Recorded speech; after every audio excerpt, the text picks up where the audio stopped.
Yes, welcome everyone. We are basically here today talking to Dr. Neena Verma about her book Rise, the Deep Resilience Way.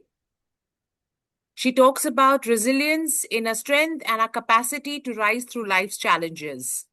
Before we begin, just like to remind everyone that following requests from all authors, we've extended the deadline for your submissions to the Kala Literature Awards 2027. The deadline now is Teachers' Day, that's 5th September 2026. If you miss any part of this conversation or would like to revisit or go through our other recordings, please, everything is available on Kala's YouTube channel. That is @Sanjay Chandra 5376. So as we move ahead now, I'd like to introduce Dr. Neena Verma, who insisted that I should call her Neena and not even Neena ji. So hi, Neena. She is a behavioral science expert, author, and coach with over 35 years of experience, which spans behavioral science, academia, and consulting.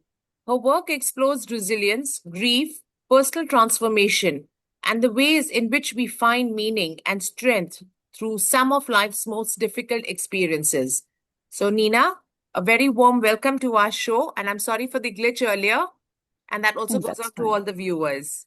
So, as we get on to this show, I'd like to ask you, Neena, how has it been, your journey? Before we get on with the book, tell us about yourself. How did you get? Are you an avid reader? Were you always an avid reader? Or this just came about a little later in life? Please, a little bit about this. As far back as I can remember, I was always a natural reader. Avid or not, I don't know. I don't subscribe to such things because this can be relative. And but I was a natural reader. Reading and writing happened very naturally to me.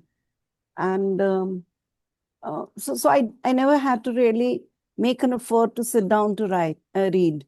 But of course, as is the case with many people, it was the out of curriculum things which attracted me more. So library was a greater heaven for me than the classroom. So the textbooks did not attract me as much as all other stuff, you know. And then again, poetry and non-fiction were a greater attraction for me compared to fiction. I cannot claim to have read a lot of fiction, but I have read a lot of non-fiction and, of course, poetry. So that answers your this question, that was I a reader always? I think so. I think I was always a reader. In fact, my reading span has reduced lately in the last few years. Um, so this is what it is. A gentle correction, actually, addition I would like to make to the introduction that you gave. So I have quite a bit of significant and substantial experience in industry also. I have worked at Indian Oil as well. Oh, lovely. So you are a woman of many hats. Yeah, So industry, working in a academia, corporate and consulting, then all three. Acha. So what is your training initially? What have you trained? What have you educated So yourself initially to be? my educational background is in commerce and management. So Right, I'm a graduate of Shriram College of Commerce and qualified cost accountant. And and then I did my master's in finance, majoring in finance and computers. And then the double masters, the masters in philosophy also happened. And then it was like all through, this realization was only getting stronger. Like I wanted to study psychology. I didn't right. want to get into commerce and management, but I was underage. So my elders, my teachers and my parents, they ended up making a decision for me based on what they saw in me Right. and they based on their judgment. And they decided that commerce is an upcoming field and I should go and study that. Being a diligent child, I applied myself well and I was scoring high. I was in the Mm-hmm. board merit list. I made it to Shriram College in the first go. So that kind of confirmed to them that their judgment was right. The scores confirmed to them that the Right. judgment was right. But deep inside, I knew that I was always drawn to psychology. And I used to, from the childhood itself, borrowing books from the public library, I used to read up. Mm-hmm. And so it was at the time of my PhD that I could make a kind of some kind of a partial U-turn. And that was that I shifted to organizational behavior and development, which is Right. where, which is what brought me in contact with applied behavioral science also. And so then with applied behavioral science, I went in for multiple international trainings and accreditations, Mm-hmm. certifications, and a couple of which were, I would say they were as intense as my PhD, maybe more. Oh, So I can ma'am, safely before say we that I have. continue, what was your PhD about? What was the topic of your My PhD? PhD was in the organizational behavior and development domain. So Okay. it was a study of sustainability of strategic alliances from the perspective of behavioral factors. That what is the role of behavioral factors when the alliances work or they fail, strategic alliances. So most people investigate the alliances, whether they sustain or they fail, from the point of view of feasibility, technical feasibility, financial feasibility, Right, operational right, feasibility. right. Here I was investigating into when the alliance partners they come together. What happens to the cultural clashes? What happens Acha. to the behavioral style clashes? What happens to the behavioral factors? So it was a perspective study on behavioral factors. G, G. So, and simultaneously, I also then, until then, I was working with Indian Oil. Then at some point, I quit. And then alongside my PhD, I was also on my own. I Mm-hmm. was pursuing multiple applied behavioral science tracks and so going deeper into it. Right. And though I got trained in multiple methodologies of Mm-hmm. applied behavioral science, but the dearest to my heart were depth psychology, logotherapy, and appreciative inquiry. G. Later on, by the grace of God, appreciative inquiry is where I became India's first um, trained and certified from the mother place, the origin place of appreciative inquiry. So Okay. I was first from India to be trained by Case Western Reserve University on a fully invited scholarship position. Wonderful. Wonderful, right? That's So, lovely. so that was this. And then alongside, while then I had gotten into my practice, Mm-hmm. consulting and coaching practice, mostly working with organizations, but also working with individuals. And in one of the executive coaching cases that I was doing for a telecom company, it was not designed, it was not planned, it was just by chance that Mm-hmm. I, um, I happened to have an experience where the client that I was coaching, he was a high potential senior person, senior VP level person in his company. Mm-hmm. And turned out that that person was perhaps not needing executive coaching. He needed grief and trauma therapy. He was Okay. sitting on an overload of grief from his childhood. And I reported to the company and I said, I'm not qualified therapist, a qualified Mm-hmm. grief therapist. So I would say that you make a referral to a grief therapist. He needs that. So after a few weeks, they came back and they said that he's feeling some kind of comfort with you. He wants to continue with you. I was very nervous. I was hesitant. I said, no, I'm not a qualified grief therapist. I cannot, Mm-hmm. though I have a solid background in sensitivity training, in depth psychology, logotherapy, transactional analysis, and so many things, sensitivity training. But, grief therapy is something very unique and peculiar, Right. and it requires a different kind of approach. But the gentleman insisted, and I agreed only on one condition that I will not do any therapeutic work. I'll just hold the space for him. So that's what we did. And the company was also very kind and gracious to him because he was very important for the company. Okay. So nearly 6 months, company sponsored him, and we worked. And I would admit without any qualms that for weeks together, I think I did nothing except just holding the noble silence and compassionate space for him. Slowly and gradually, he started to give voice to his unrecognized, unattended, accumulated, suppressed pain Right. and grief. And one thing led to another. And at the end of 6 months, not just that, the company was very happy because he was now talking. And he was talking with an authentic voice.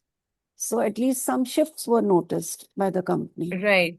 But a couple more referrals happened of grief work to me. Mm-hmm. And that kind of surprised me about how I was relating to grief work, and also um, drew me more to it. I was very fascinated by this work. Was intriguing, it was intense, it was very complex, it was tough. But at the same time, it was also perhaps calling me. So at that time, I didn't have much bandwidth in terms of time because I had a heavy organizational consulting practice. Mm-hmm. So, but whatever cases came to me, I just created time. You wouldn't believe, after a few months, this gentleman came back. The first gentleman And you the counseled. first coaching, he G came G. back and he said, now I'm ready to sponsor myself for post-traumatic growth and resilience coaching. I want to now go past my grief healing, and I want to cultivate deeper resilience capacity, and I want to grow from my grief, grow from my pain. This was such a surprise, and I told him that perhaps I'm not yet ready for it. This is very Mm-hmm. high, a little high level of work, G. and requires some more grounding for my own self. But he insisted. He said, "No, I want to stay with you." And we stayed together. In all, the gentleman was with me 6 months, and then later, total G. 19 months he was with me. So, Oh. But ma'am, आपने and एक I बात think कही I here. learned with ji. him, just to complete this sentence, I think ji. I learned along with him and from him, perhaps so much more than he felt healed and growing from his Right. pain while Right. working with me. I would forever be grateful to him for, for introducing me to my own hidden capacity and my Right. own hidden fascination for this work. G. I never looked back. I knew that the day I actively retired from my active practice, I would Mm-hmm. want to do grief and resilience and post-traumatic growth work. So Wonderful. I started applying myself more professionally to it. I ji. went in for more formal training, more professional training. अच्छा. And then something happened in 2014 which changed the trajectory of my life. I'll come to that later. We'll get to that. I had G. interrupted you. So I'll confess that ma'am very graciously had sent me the book, a copy of her book, but lack of time and a little जिंदगी की मसरूफियतों में मैं पूरी तो नहीं पढ़ी है, but what caught my attention and I really wanted to bring forward to everyone is in your foreword itself. That is what first itself caught my attention, and I said this is something that I will have to speak and talk about. I'm reading from the book. The highlight of this book is a brave new paradigm that ma'am calls deep resilience. It has three phases of resilience, starting with restorative adaptation phase, which is about bouncing back and recovery. However, I find the other two phases more meaningful. The generative phase of imaginational growth shows the way to turn adversity into new learning and growth, and the expansive emergence phase is about dedicating such transformative growth in the service of greater good. So basically, what I'm trying to say is we don't really need to explain these sentences, the phrases themselves: restorative adaptation, imaginational growth, and expansive emergence. So, what my query to you here, because when I had read this itself, I said I have to ask you the query on this is, ma'am, आपने पहले भी बताया था कि you've written another book called Grief, and then you came to this rise. हाँ जी, Grief, Growth, Grace, and then she wrote Rise. My query to you here is, ma'am, generally it is okay. You've had a grief, you've had something in life, you take your mourning phase and then you bounce back and let's get back to life. That is a generic phase. Viewers, again, I will confess कि ये आगे जाके ma'am ने explain किया है कि this is a generic opinion and how sometimes we don't really know it is very unhealthy to just say कि it's okay, shrug it off and walk it off kind of a thing. ये कोई physical चोट नहीं लगी है कि खेलते खेलते गिर गए and you just shrug it off and चलो you walk it off kind of a thing. Here ma'am is talking about deep down emotions. So ma'am, जो एक generic बात होती है कि कोई बात नहीं, dust it off and let time heal wounds and everything. Please explain this journey of grief से resilience का क्या मतलब है? Usually in generically when we say resilience, it does not really be associated with grief itna. Please can you explain this journey, this collaboration between the two So, emotions? so honestly, they're not apart. Resilience is not something which stands away or out of grief journey. Mm-hmm. Resilience is very much resilience and a sense of meaning. They're very much part of resilience journey. And if you read my this earlier book, which is a book I published, it was published in November 2021, Okay. Grief Growth Grace. And by the grace of God, recently it's gone in for 8th reprint.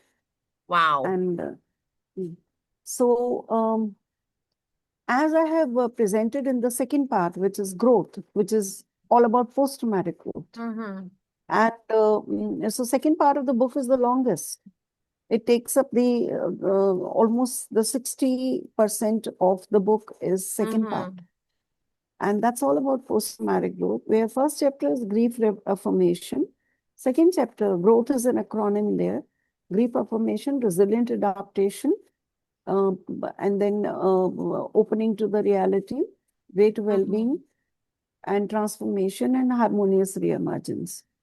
So grief affirmation is not something that we do it once and then it is over.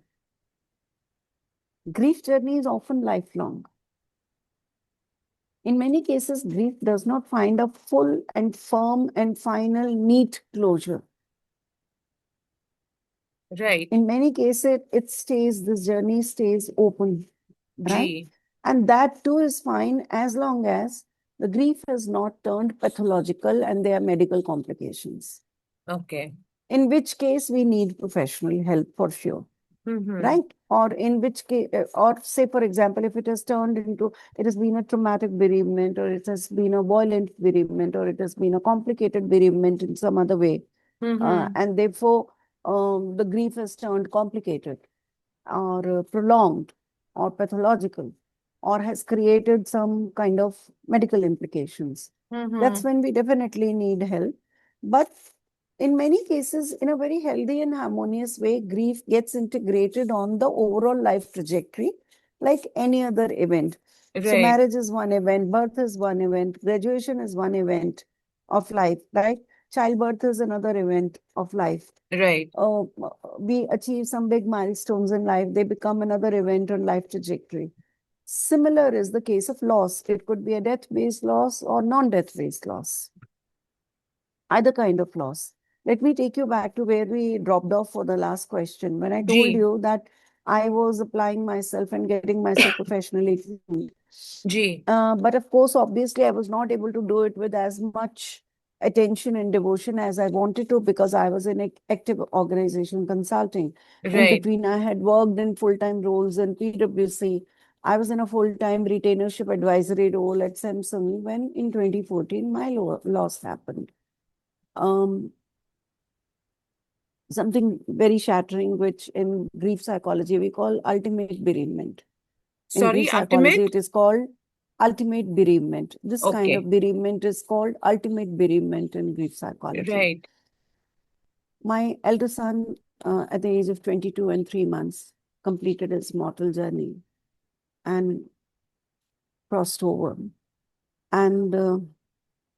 And though I was already neck deep into grief work, apart from my organizational consulting work, though I was able to keep my family together, you know, but the healer couldn't heal herself. I couldn't be the grief therapist to myself. Ji. And almost 2.5 years, I was almost, one day, one of my neighbors, out of their good concern, I was walking back from parking to my home. And he stopped me and he said, Neena, in Hindi he said this, but I'm translating in English for the benefit of our viewers. He said, Neena, you look like a ghost. He said this in Hindi. You can imagine how must it have sounded. जी जी. कि तुम तो दिखने में एकदम भूत जैसी लग रही हो. हम्म. And he said this out of good concern. Right? I had lost all my hair. I had lost 13 kgs of weight, body weight. And when you said, grief is all about emotions, it's not कि body में चोट लगी है. Allow me to please make a correction here. The fact of the matter which we don't recognize is that grief hits body far more than it hits ji. the heart and the mind. The grieving body, hmm. the grieving body implications are far more serious than of the grieving mind and grieving heart. And Okay. somehow we tend to ignore it, ji. right? Mary O'Connor has done seminal work on grieving brain and grieving body. Our books are very popular, both the books. So coming back to the point, so when he said this, that was kind of a jolt and a wake-up call for me. And I knew I needed to do something. So I reached out to my grief psychology mentor and I requested him to just help me out. So we had multiple Skype sessions. But in the course of those Skype sessions, what he pointed to me was, he said, Neena, imagine all those other people in your country. You are looking for a grief therapist there and you're not finding one. Ji. Imagine, despite your background, you're desperate for help. Right. Now think of all those people who don't even know that there's something called grief therapy. I agree. So for their sake, you have to now get back to work and get back to work all prepared. So in a determined way, I worked with him first on my own healing, ji. which, as I say, it is an ongoing lifelong journey. But at some point, you feel ready to return to the world, a little cleaner, a little lighter, a little clearer, right? So, and then thereafter, I went back and I started training all afresh from the start. So I repeated all the training. That's wonderful. And then by the grace of God, I am India's first and so far the only sole trained and certified grief therapist in the meaning focused approach from Portland Institute of Loss and Transition. I'm also the first published Indian author to write a full-length book on grief and post-traumatic growth. Coming back to your question, how resilience and grief, they combine together.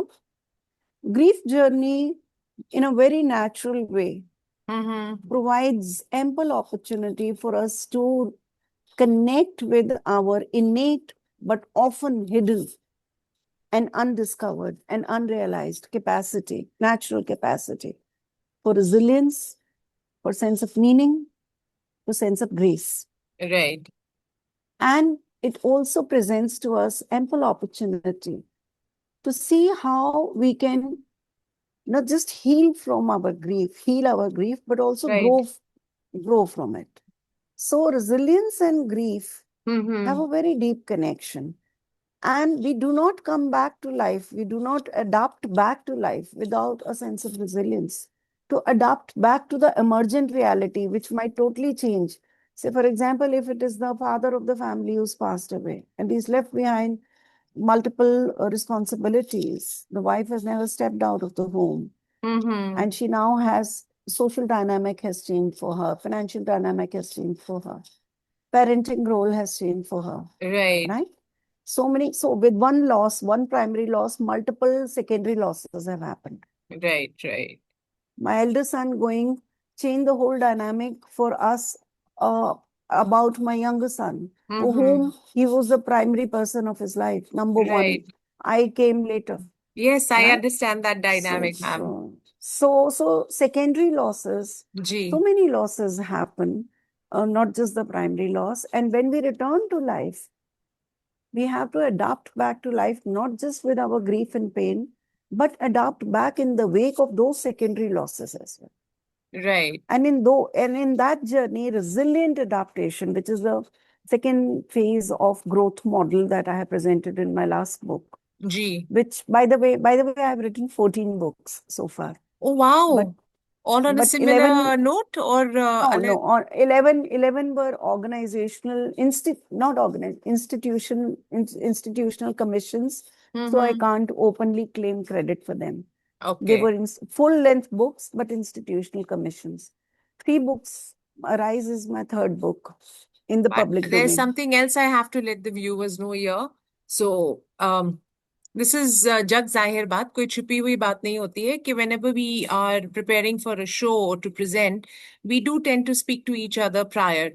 So when I had spoken to Neena earlier, what things that she told me, which I'm not going to repeat, I'm going to ask her to repeat to you, show that she is the true embodiment of resilience. And this does not mean just mental resilience, it also means physical resilience, as ma'am has very clearly explained here. Ma'am, please talk about your various interactions with COVID, I must say.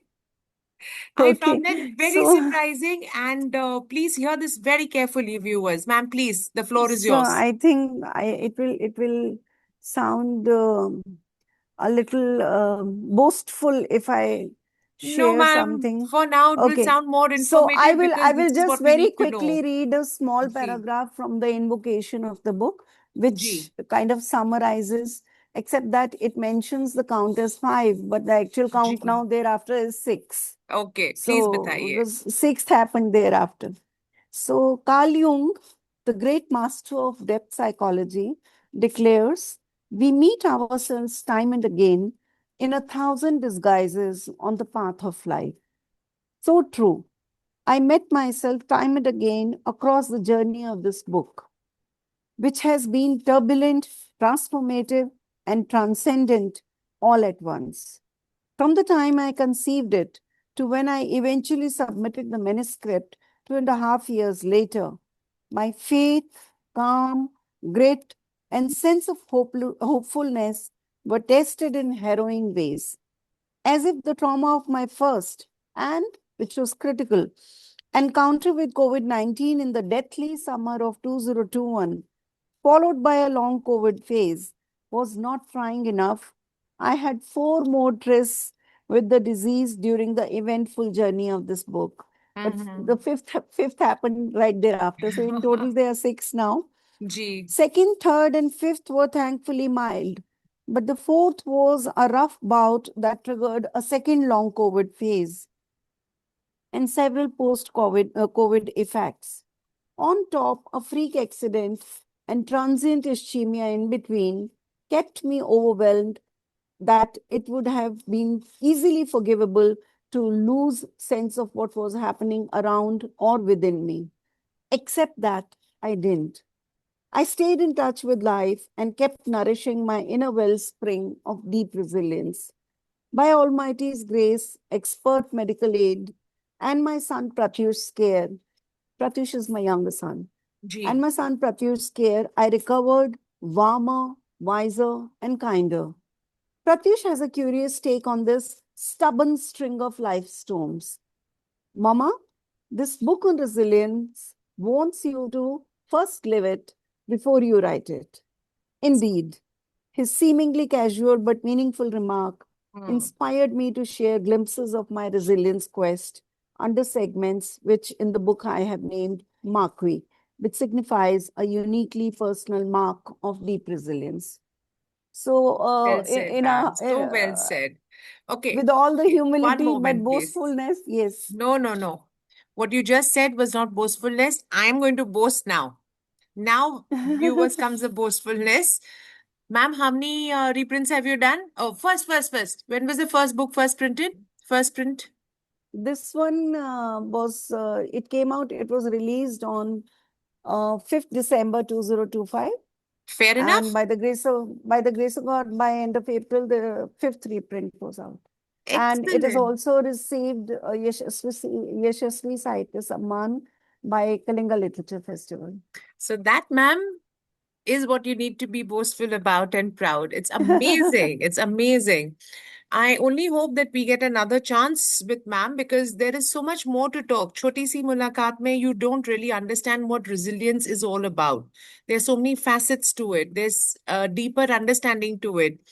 Although I have read and researched a little bit about these things since COVID was not very kind to us also. Uh, let's not go there now. But there's a lot of need for counseling. हम as Indians we have always हम हमेशा यही सोचते हैं कि counseling हमें तो जरूरत नहीं है, we don't need it. And in India there's a huge taboo to go for counseling for whatever format of counseling it may be. But जो हम नहीं समझ पाते हैं कि sometimes with the breakdown of the big family systems we really need help. हमारी जिंदगी में लोगों की कमी है. There are too many people. The population is very high. Please don't go into semantics on this. But what we do not understand is that the closeness, people who can stand with us or who can explain, every family would invariably in the ancient times have someone or the other who was the wisest among everyone, who had some inputs to give, who was the counselor of the family kind of a thing. Or together the family just stood with each other. Now, in this day and age where the families are shrinking in size, the need to reach out to someone who understands how to do it. And what even adds the appeal to ma'am, I'm very sorry to use this word appeal, ma'am, but what more comes from you is that you have been through it all yourself. You have, so it's more relatable for a person to come to you, to talk to you. But again, as I go back to it, what our viewers or what everyone here needs to understand that सिर्फ grief से resilience नहीं आती है. There is a lot more. Every No, time in no. life you come encounter a blockage, for example, everything is going fine. There are no cries in your life. Resilience is an everyday attribute, Exactly. and you need it from very minor everyday hassles to major ji, storms of life. बिल्कुल. Resilience is a broad Broad. spectrum. बिल्कुल. That is the entire Loss, premise. bereavement, and grief are one part of it. It is not the whole of it. बिल्कुल. Resilience is a broad spectrum of relevance, a broad spectrum of application, You a need to broad be spectrum of resilient embodiment. Yes. in your And this discipline is, of life, of your studies, of your sports. If you in aren't fact, going, early on in ji, this book, I talk about something called everyday resilience. बिल्कुल. छोटी छोटी And I बातों के come लिए. back to that later in the end of the book, where I talk about bringing it to life on an everyday and every basis. Right. How you bring it to life on an everyday and every basis. So And that how you is why it's inculcate important. resilience in young children. So, viewers, as all of you already know, I am not a big fan of non-fiction books, but this is one particular book I will request everyone to go through. And I'm sure ma'am is always available. You all can reach out to her if you think you need to talk about it more, to understand more, and how to make the changes in your life. थोड़ा बहुत तो book समझ के ही आ जाएगा. So you don't really need to trouble her. However, if you think that you need to talk, trust me, it will be amazing to have a one-on-one with ma'am again for us at the show and for everyone else who wishes to reach out to her. I'm sure, ma'am, you'll be open I to. work with individuals G. and with small groups, See, families also, for there we grief, for have it. post-traumatic growth, resilience, and compassionate mind. But I also do a lot of pro bono work for those coming from socio-economically difficult background. So that would be lovely. And I am going to request Sanjay ji later on to create another show for us where we can talk more meaningful, not just about the book. This was basically an introduction show so that everyone knows that we have this wonderful, amazing person who not just counsels you, but also has written books just in case she can't reach out to every individual out there. She has these little emissaries of hers by in form of books. So we will request, sir, that we need to talk And more it is about not just counseling, but it G, is like deep, intense therapy and G. advanced level of coaching. Uh, by the grace of God, I'm among the earliest generation of trained and Mm-hmm. certified coaches in India. So what So we would really like to do with ma'am the is a leadership, everyday executive team, resilience life show. coaching, everything. Ji. So we would love Yeah, to do a deep Ji. resilience show. So I am sorry, due to paucity of time, we will have to end the show today. We hardly have a couple of moments more. But before I end, a huge, huge thank you, ma'am. Not Thank you just to for you. coming onto the show today, for bearing with me through the glitches that happened earlier, but also for sharing that copy. I hope I meet you soon, so I'm going to get it signed. मुझे तो signed copy चाहिए so I can Of hold course, on to it. very, Yes, that would have taken time. That's why I had to rely ji, on Amazon no because that would problem. have been faster. Ji, ji, So, and I'm so grateful to Sanjay ji and to you, ji, and of course to your son as well, who helped us out of the technical glitches. Ji, And to our audience, ji, and to our audience, it is like, uh, in whatever way I can help, I'm here to support you on your grief journey, on resilience journey, on post-traumatic growth, compassionate mind cultivation journey. Now I have left the organizational consulting past me, more or less. Ji. I still work on a selective basis with some select few clients, but mostly I have devoted and dedicated myself to grief, resilience, and post-traumatic growth work. So before Thank we you. end for today, I just want to And thank those interested to Ji. learn, Grief Support Intensive next cohort will be launched in October. Oh, lovely. There we have My this. next cohort will be launched in October. Okay. So And it's a before we small group end, always. Yeah. Ji, I would just like to thank Dr. Neena Verma for her wonderful conversation and everyone else. I think sadly only Reena ji managed to join us towards the end, but all you others who will watch the show later, I know we have quite a little motley crowd of followers. But before I end, I have to do this. I have to remind everyone that the Kala Literature Awards will be held in February 2027. We will we are still in the process of accepting authors' submissions, and the deadline now stands at 5th September 2026. Easy way to remember, Teachers' Day tak hai. So that is next Saturday. Next Saturday, tak please apne submissions. Nahi, you still have 2 weeks, not next Saturday. We still have 2 weeks. That's quite a lot of time. Please send your submissions to Sanjay Chandra sir. And last but not the least, if you wish to revisit this conversation or you wish to check out the other conversations that we hold under the color banner, please you can check out our YouTube channel, which is at the rate Sanjay Chandra 5376. I repeat, at the rate Sanjay Chandra 5376. 76, sorry. Huge shout out and thanks to our partner, Let's Talk. They are strategic partners. So till the next time we meet, keep reading and keep smiling. Thank you, Jay. Good day. Thank you. Thank you so much. Bye bye. Thank you. Bye bye. Thank you.